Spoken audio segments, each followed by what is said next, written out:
اتكلمنا في الفيديو اللي فات عن جميع الأسباب الشائعة اللي هي ممكن تعلق الربح على قناتك انت كمنشئ محتوى، والأسباب دي كانت متعلقة بقناتك على اليوتيوب. يعني الأسباب دي ما كانش ليها أي علاقة تماما بجوجل أدسنس. النهاردة هتكلم معاك في الفيديو ده عن جميع الأسباب الشائعة برضو اللي هي ممكن تعلق الربح على قناتك، ولكن المرة دي هتكون بسبب جوجل أدسنس. فلازم انك تركز معايا فيها، ولازم انت تعرف الدنيا ماشية ازاي عشان تفهم الدنيا فيها ايه، لأن جميع منشئين المحتوى ايا كان المحتوى بتاعهم ايه لازم ان هم بيتعرضوا لتعليق الدخل او تعليق الربح على قنواتهم بسبب حساب جوجل ادسنس، او بيتعرضوا على الاقل لواحد او اتنين منهم على مدار المسيره بتاعتهم على اليوتيوب. فالنهارده هتكلم معاك عن 3 اسباب شائعه لتعليق حسابك على جوجل ادسنس، ولكن ال3 اسباب دول 3 اسباب رئيسيه، ولكن ال3 اسباب الرئيسيه دول هيخرج منهم اسباب فرعيه. يعني ايه يا عم هشام الكلام ده؟ انت جاي تلخبطنا؟ انا مش جاي الخبطك ولا اي حاجه اطلاقا. ركز بس معايا في الفيديو ده عشان تفهم الدنيا ماشيه ازاي وعشان تعرف الدنيا فيها ايه. ال3 اسباب الشائعه لتعليق حسابك على جوجل ادسنس: اول حاجه وهي معلومات الضرائب الخاصه بالولايات المتحده، الحاجه الثانيه وهي الدفعات والهويه وعمليات تاجيل الدفع، الحاجه الثالثه وهي عمليات تعليق الالتزام. 3 حاجات اللي انا ذكرتهم دلوقتي دول هشرحهم معاك بشكل تفصيلي، اتكلمنا عليهم قبل كده بشكل عملي واتكلمنا ازاي انك تحل كل واحد منهم، ولكن النهارده انا جاي اتكلم معاك فيهم بشكل نظري عشان برضو انت تبقى فاهم الدنيا ماشيه ازاي. الحاجه الاولانيه وهي معلومات الضرائب في الولايات المتحده: اي واحد بيمتلك حساب على جوجل ادسنس لازم ان هو بيقدم معلومات الضرائب في الولايات المتحده او نموذج لارسال المعلومات الضريبيه الخاصه بالولايات المتحده. وانت اول لما بتيجي بتعمل حسابك على ادسنس انت المفروض انك بتقدم المعلومات الضريبيه دي. طيب في حاله ان انت لو عملت حسابك على جوجل ادسنس وما عملتش ارسال للنموذج بتاع المعلومات الضريبيه، ساعتها ايه اللي هيحصل؟ ساعتها هيتم فرض تعليق على الحساب بتاعك بسبب عدم ارسال المعلومات الضريبيه الخاصه بالولايات المتحده. وساعتها في 2 سيناريو هيحصل: انت لما تيجي تقدم المعلومات الضريبيه بتاعتك يا اما النموذج هيتقبل في ساعتها، يعني بمجرد ما انت تبعت النموذج الموضوع خلاص هيتحل والدنيا هيقول لك تمت الموافقه على معلوماتك الضريبيه وكده الموضوع اتحل، يا اما السيناريو الثاني وده بيحصل خلال الفتره الاخيره، وهي ان انت بعد ما بترسل المعلومات الضريبيه الخاصه بالولايات المتحده في جوجل ادسنس بعد كده بيطلب منك في الاخر اول لما انت بتعمل ارسال بيطلب منك ارسال للبطاقه الشخصيه بتاعتك او ارسال للهويه بتاعتك. وده بيتعرض له جميع منشئين المحتوى خلال الفتره الاخيره، ان هو بعد ما بيقدم النموذج بيطلب منه ارسال عشان بس يعمل تحقق للاسم. ساعتها انت بتبعت البطاقه بالطريقه اللي اتكلمنا عليها قبل كده، وبعد كده بيتم فك تعليق الحساب وبيتم الموافقه على المعلومات الضريبيه، والحساب بتاعك ما بيبقاش فيه اي مشكله على الاطلاق. هيتم الموافقه على المعلومات الضريبيه في خلال وقت قد ايه؟ في حاله ان انا لو بعت له البطاقه في خلال تقريبا من 3 ايام ل5 ايام. يعني اقصى حاله انا اشتغلت عليها كانت 5 ايام، واقل حاله انا اشتغلت عليها كانت 3 ايام، وفي حالات ثانيه انا اشتغلت عليها برضو كان تمت الموافقه على المعلومات الضريبيه بعد ما انا ارسلت النموذج. طيب في حاله دلوقتي لو انا عندي دفعه المفروض ان انا استلمها وما قدمتش المعلومات الضريبيه الخاصه بالولايات المتحده، ساعتها ايه اللي هيحصل؟ ساعتها برضو هقول لك ان في سيناريو من الاثنين اللي انا هقولهم لك دول انت ممكن ان انت تتحط فيهم كمنشئ محتوى. ساعتها يا اما هيتم ارسال الدفعه بتاعتك بشكل طبيعي جدا، ولكن هيتخصم منك 24% من اجمالي الدفعه بتاعتك. يعني لو نفترض ان انت الدفعه بتاعتك اللي انت هتستلمها $100، هيتم اقتطاع 24% من اجمالي ارباحك، او من اجمالي ال$100 اللي انت هتستلمهم، او من اجمالي ال$200 او ال$300 ايا من كان ايه هو المبلغ اللي انت المفروض او الدفعه المفروض ان انت هتستلمها. ده في حاله ان انت لو ما قدمتش نموذج المعلومات الضريبيه. طيب في حاله ان انت برضو لو عندك دفعه ان انت هتستلمها وما قدمتش المعلومات الضريبيه، ايه السيناريو الثاني اللي ممكن يحصل؟ ساعتها ممكن يعلق لك الدفعه اطلاقا، ما يتمش ارسالها للحساب البنكي بتاعك غير لما انت تقدم نموذج المعلومات الضريبيه. فانت حاجه من الاثنين هتتحط فيهم، يا اما الحاله دي يا اما الحاله دي. فاي واحد منشئ محتوى لازم ان هو يقدم المعلومات الضريبيه بتاعته منعا للي هو يتخصم منه 24% على اجمالي ارباحه. طيب انا ايه المبلغ اللي هيتخصم مني في حاله لو انا قدمت المعلومات الضريبيه بشكل صحيح؟ هيتخصم منك 30% من اجمالي عدد الارباح، او من اجمالي الارباح اللي دخلت لك عن طريق الولايات المتحده، او بمعنى اصح من اجمالي الارباح اللي دخلت لك عن طريق المشاهدات اللي جايه لك من الولايات المتحده. خلصنا كده من المعلومات الضريبيه، تعال ندخل على الحاجه الثانيه وهي الدفعات والهويه وعمليات تاجيل الدفع. الدفعات والهويه وعمليات تاجيل الدفع اول حاجه فيها وهي اثبات الهويه. اثبات الهويه ده اي واحد دلوقتي منشئ محتوى بيتعرض له اول لما بيوصل $10. اول لما حسابك بيوصل $10 لازم ادسنس بيفرض تعليق تعليق على حسابك على جوجل ادسنس بيبدا ان هو يقول لك انا عايز اثبات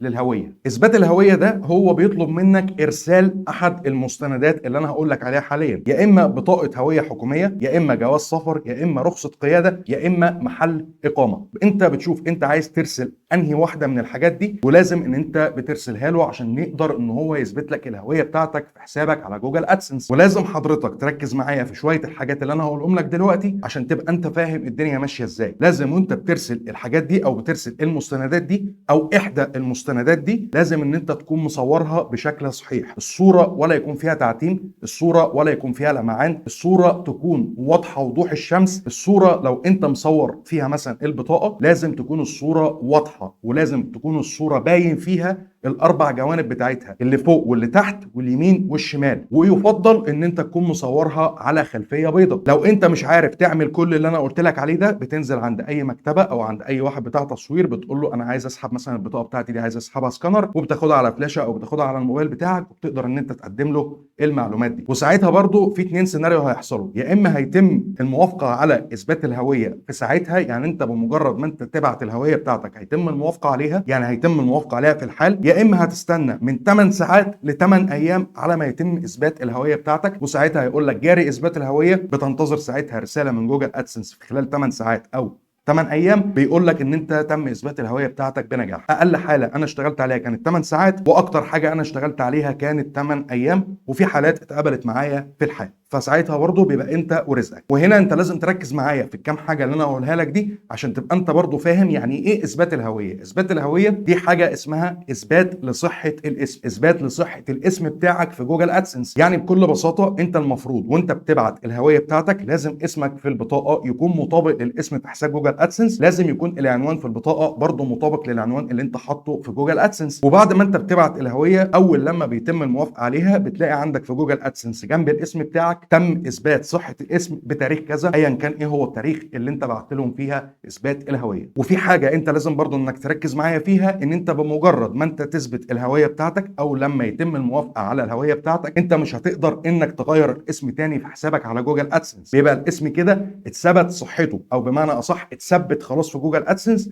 ما بتقدرش ان انت تغير الاسم مره تانية. الا بقى ساعتها لو انت غيرت اسمك في البطاقه، واكيد ما حدش بيغير اسمه في البطاقه، انت لو غيرت ساعتها اسمك في البطاقه، ساعتها انت لو عايز تغيره في حسابك على جوجل ادسنس لازم في مستندات قانونيه ومستندات حكوميه ومستندات قضائيه لازم انت بتبعتها له عن طريق ارسال برضه نموذج معين، عشان تقدر ان انت تقول له ان انا غيرت الاسم بتاعي اصلا اللي متسجل عندي في الحكومه بتاعتي. يعني في حاله لو انا اثبتت هويتي مش هقدر ان انا اغير الاسم بتاعي، هقول لك بالظبط كده. الحاجه رقم 2 اللي انت لازم برضو تركز معايا فيها بخصوص اثبات الهويه، وهي انك ليك عدد معين وعدد محدد لازم ان انت تثبت فيه هويتك. يعني ايه يا عم هشام؟ هقول لك الكلام ماشي ازاي. انت دلوقتي ارسلت مثلا البطاقه بتاعتك لما طلبوا منك اثبات الهويه، انت ممكن عن طريق الخطا ترسل مثلا المستند بتاع البطاقه بتاعك ده ترسله بشكل غلط، او مثلا الصوره ما تكونش واضحه. ده وارد ان هو بيحصل. طيب ساعتها هيحصل ايه؟ ساعتها ادسنس هيقول لك لا والله المستندات بتاعتك معتمه، او احنا تعذر علينا ان احنا نشوف المستندات بتاعتك دي، فابعت لنا مره كمان. فساعتها انت بتبعت لهم مره كمان. ممكن برضو ان انت تبعت بشكل خاطئ، فساعتها بتبعت للمره الثالثه. المره الثالثه لو انت بعتها بشكل غلط، ساعتها بيتم تعليق حسابك على جوجل ادسنس بشكل نهائي، وهتدخل في قصه حرفيا ملهاش اي 30 لازمه. وساعتها ممكن تدخل في ان انت تغير الحساب، وقصه حرفيا زي الزفت. فانت حاول ان انت بقدر الامكان ان انت المستندات اللي انت بتبعتها له تكون مستندات واضحه ومستندات مقروءه مع اتباع الارشادات اللي انا قلتها لك في اول الفيديو، عشان يقدر ان هو يقبلها بالشكل الصحيح. طيب في حاله ان انا لو بعتها كذا مره بشكل خاطئ، ادسنس علق لي الحساب، ساعتها انت بتتواصل مع الدعم الفني لليوتيوب. الدعم الفني بتاع اليوتيوب هو هيعمل لك حاجتين، يا اما هيديك محاولتين كمان تقدر ان انت تثبت بيهم الهويه بتاعتك، يا اما هيبعت لك نموذج تقدر برضو ان انت تثبت بيه الهويه بتاعتك. يعني انت بمعنى اصح كده وباختصار، انت ليك 3 محاولات رئيسيه، وليك محاولتين كمان من خلال فريق الدعم بتاع يوتيوب هو بيديهم لك عن طريق اي حاجه بقى هو هيديها لك يقول لك ان انت تعملها. حاجه رقم 3 اللي مش عايزك ان انت تتعرض لها في اثبات الهويه، ان انت لو سن حضرتك اقل من 18 سنه، وانت كنت عامل حسابك على جوجل ادسنس وانت اقل من 18 سنه، وجيت انت بعت له الهويه بتاعتك، او ادسنس علق لك الحساب عشان يثبت الهويه بتاعتك، لو لقى في البطاقه عندك ان انت السن بتاعك اقل من سن ال 18 سنه، ساعتها انت بيعلق لك الحساب وبيقول لك تعذر علينا اثبات الهويه، وساعتها بتضطر انك تغير الحساب بتاع جوجل ادسنس. فادسنس ما تحاولش ان انت تتلاعب معاه في موضوع السن. ادسنس انت لو عايز تعمله لازم يكون سنك 18 سنه فما فوق، ما ينفعش ان انت تكون اقل من 18 سنه وتيجي تعمل حسابك على جوجل ادسنس، عشان لو انت تعرضت لاثبات الهويه هو كده كده هيشوف السن بتاعك في البطاقه. لو لقى ان انت سنك اقل من ال 18 سنه ساعتها بيعلق لك الحساب، وبتدخل برضه في قصه تغيير الحساب خالص بتاع جوجل ادسنس، وبتعمله بقى ببيانات احد افراد الاسره. ولازم هنا انك تركز معايا برضه كويس جدا ان انت لما تيجي تعمل بيانات جديده لازم تعملها بسن فوق ال 18 سنه او 18 سنه فما فوق، ولازم ان انت تعمل ايميل جديد، ولازم ان انت في الايميل ده تكون حاطط رقم تليفون غير اللي انت كنت مستخدمه في الحساب القديم. وطبعا اسمك انت اللي انت كنت مدخله في جوجل ادسنس مش هينفع اطلاقا ان انت تستخدمه مره ثانيه، لان هو ادسنس انت اسمك بيدخل فيه مره واحده بس. ما ينفعش ان انت تستخدم او تعمل حساب ادسنس بنفس الاسم بتاعك كذا مره، لان ساعتها برضو بتدخل في قصه ثانيه. لو انت فكرت انك تعمل الحوار ده، او لو انت فكرت انك تعمل حسابين ادسنس بنفس الاسم بتاعك، ساعتها لما تيجي تعمل الحساب هيقول لك ان انت مش هينفع ان انت تنشئ الحساب ده، وهيقول لك ان انت اصلا عندك حساب حالي. طب هو عرف منين؟ يا اما عرف من رقم التليفون، يا اما عرف من اسمك اللي متسجل في حسابك على جوجل ادسنس القديم. فمن فضلك لو لجأت ان انت تعمل حساب ادسنس تاني لاي سبب من الاسباب، او لو لجأت ان انت تغير حسابك على جوجل ادسنس اصلا لاي سبب من الاسباب، لازم ان انت تبقى عامل حساب ان انت هتعمل ايميل جديد، هتحط رقم تليفون جديد،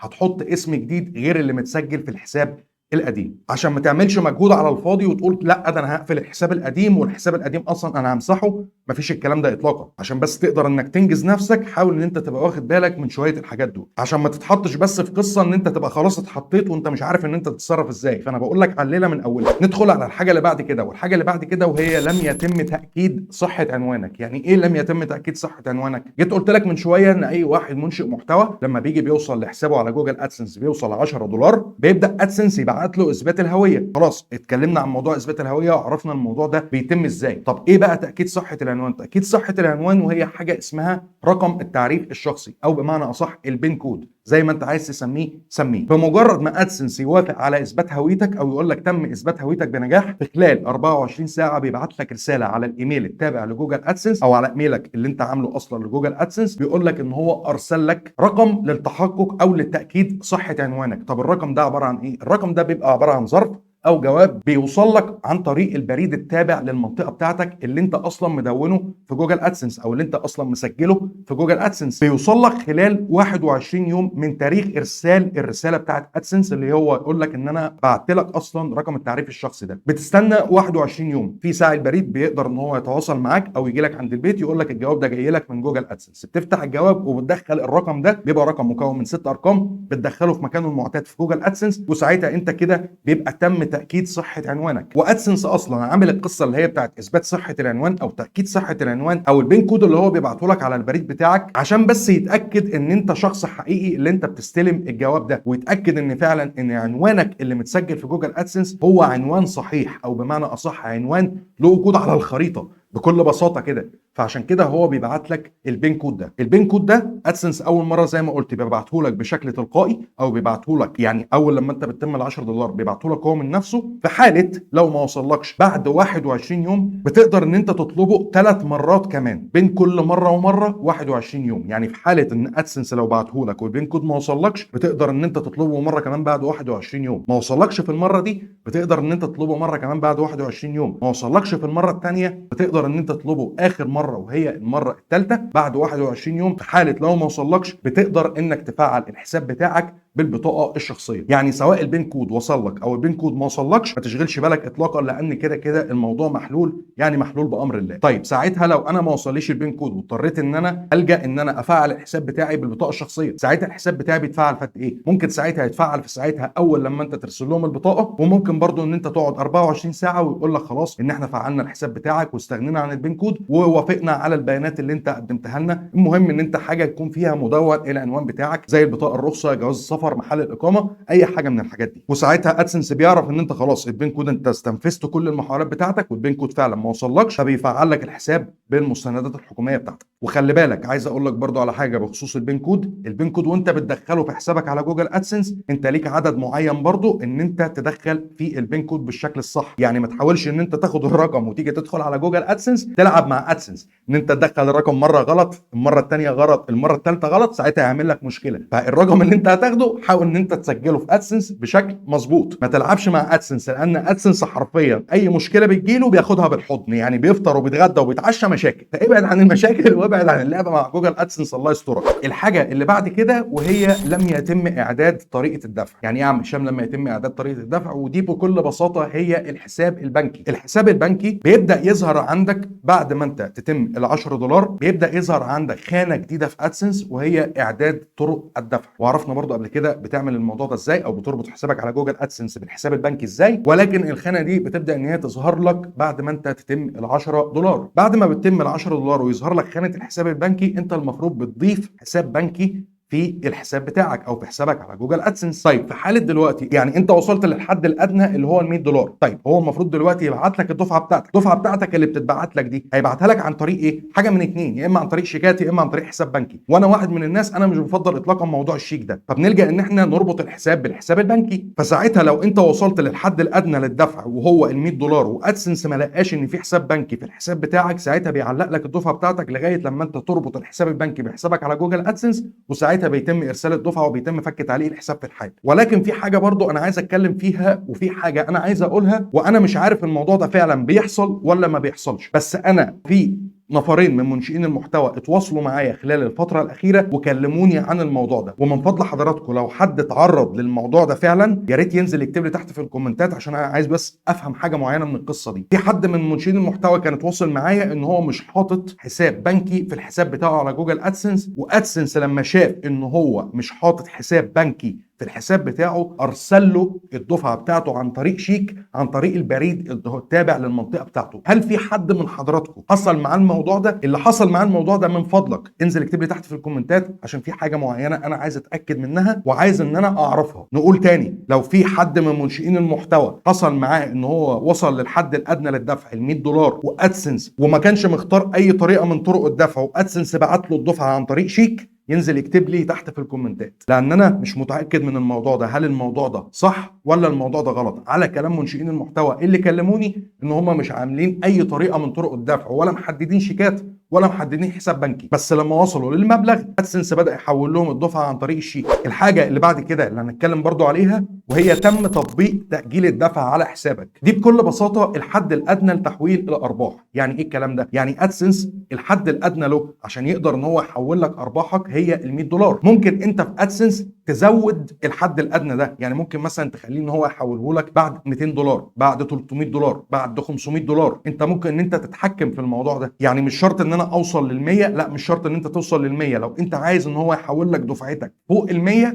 انت ساعتها تقدر انك تتحكم في ادسنس من الموضوع ده. كانك بمعنى اصح كده كانك ان انت بتحوش فلوسك عند ادسنس، فبتختار ان انت تزود الحد الادنى للدفع بتاعك اللي هو ال 100 دولار. بتزوده بقى على حسب ما انت عايز، 200 300 400 500 ايا كان ايه هو الحد اللي انت عايز ان انت تحطه في جوجل ادسنس. والتعليق ده ما فيهوش اي مشكله اطلاقا، التعليق ده انت اللي بتبقى متحكم فيه. يعني بكل بساطه ان انت لو لغيت التعليق ده او لو لغيت بمعنى اصح التاجيل ده كده كده التعليق هيتفك بدون اي مشاكل. ندخل على الحاجه اللي بعد كده، والحاجه دي تعتبر الحاجه الاخيره بس متفرع منها حاجتين. ايه هي؟ عمليات تعليق الالتزام. الحاجه الاولانيه اللي انت ممكن ان انت تتحط فيها في عمليات تعليق الالتزام، ودي حرفيا بتبقى اسخف حاجه بيتعرض لها منشئ المحتوى، وهنعرف ليه دلوقتي. الحاجه دي وهي بتبقى متعلقه باثبات ملكيه حساب جوجل. وساعتها انت لو تعرضت لاثبات ملكيه حساب جوجل هنا ادسنس بيبقى اتعذر عليه ان هو يثبت صحه معلومات معينه في حسابك، فساعتها بيعلق لك الحساب خالص، ولازم ان انت بتقدم له نموذج لاثبات الملكيه. وعرفنا الموضوع ده ماشي ازاي، وعرفنا ايه قبل كده اللي هو بيحصل مع منشئين المحتوى، والنموذج ده بيتقدم ازاي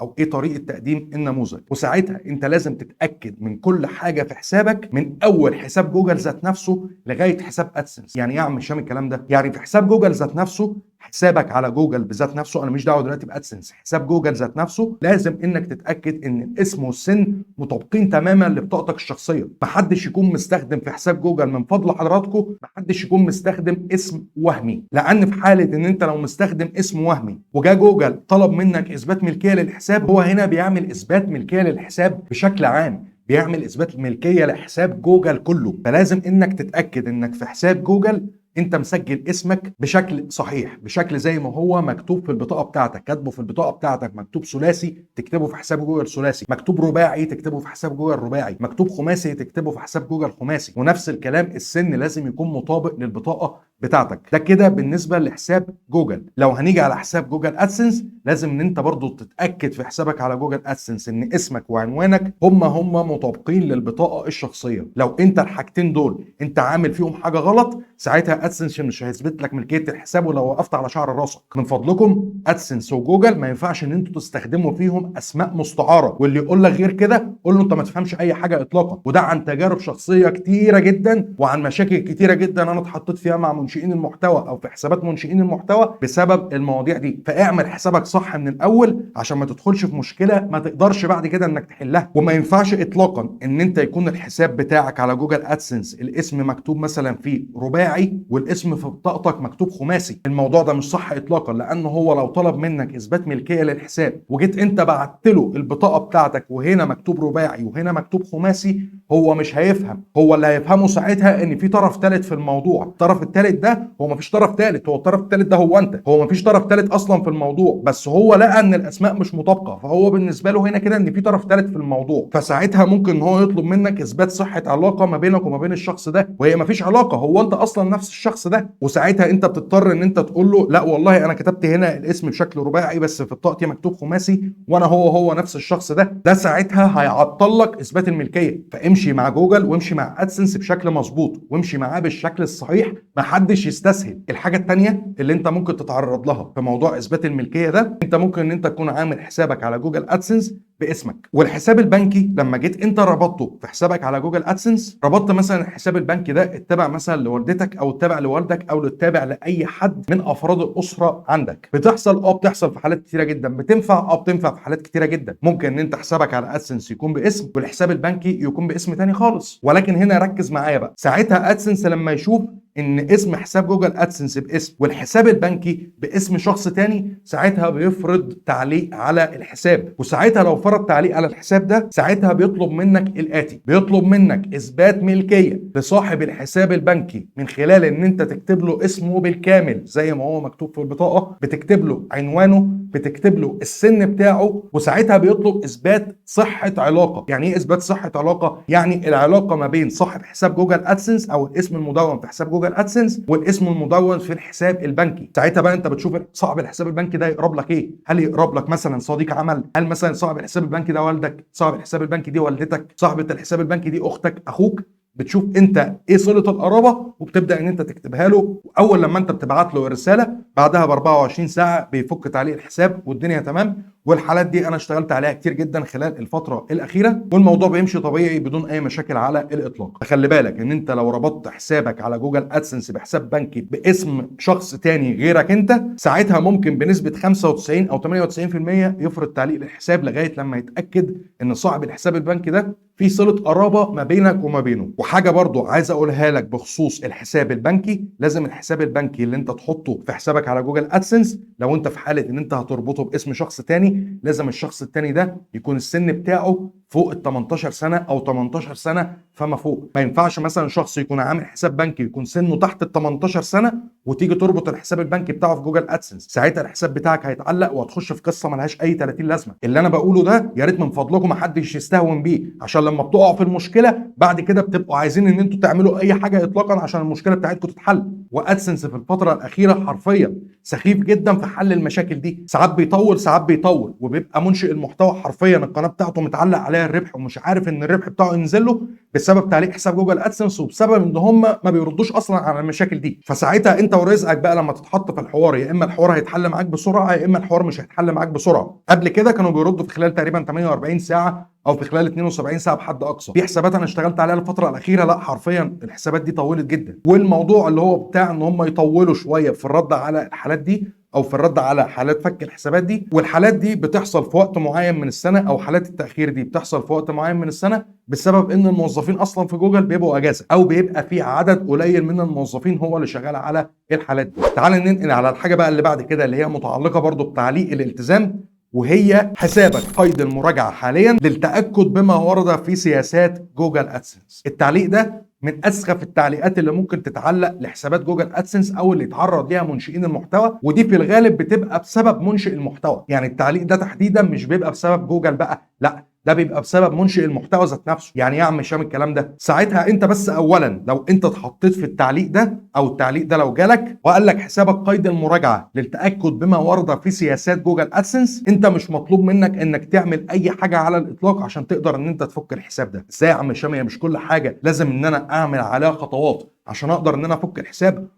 بس دي تحديدا لا. طب ليه يا عم هشام؟ لان ساعتها ادسنس هنا بيبقى بيراجع الترافيك اللي على الحساب. يعني ايه الكلام ده؟ يعني بيكون بيراجع مصادر الزيارات، وبيكون بيراجع مصادر الارباح اللي موجوده في الحساب. بيشوف هل صاحب الحساب ده ماشي شرعي، صاحب الحساب ده الارباح اللي داخلاله ارباح شرعيه، ولا بيشوف ان صاحب الحساب ده ماشي شمال، والارباح اللي هي داخلاله دي جايه له مثلا عن طريق الشراء، جايه له عن طريق الفي بي ان، جايه له عن طريق النقرات. فبيبدا ان هو يعلق الحساب، وممكن ساعتها لو تعلق الحساب معاك حاله شبه كده، ساعتها ممكن ادسنس يديك مهله معينه لتعليق الحساب، مهله مثلا 30 يوم، مهله 45 يوم، وممكن ان هو ما يذكرلكش اصلا المهله. يعني ممكن يقول لك احنا علقنا الحساب هنفك الحساب بعد 30 يوم، علقنا الحساب هنفك الحساب بعد 45 يوم، وممكن يقول لك ان هو علق الحساب لكن ما يذكرلكش اصلا المهله اللي هو هيفك فيها الحساب. ساعتها بقى انت ورزقك الحساب يتفك بعد يوم، بعد 2، بعد 3، بعد شهر، بعد 3 شهور. انت ورزقك بعد ما بيراجع الترافيك ومصادر الزيارات ومصادر الارباح ويتاكد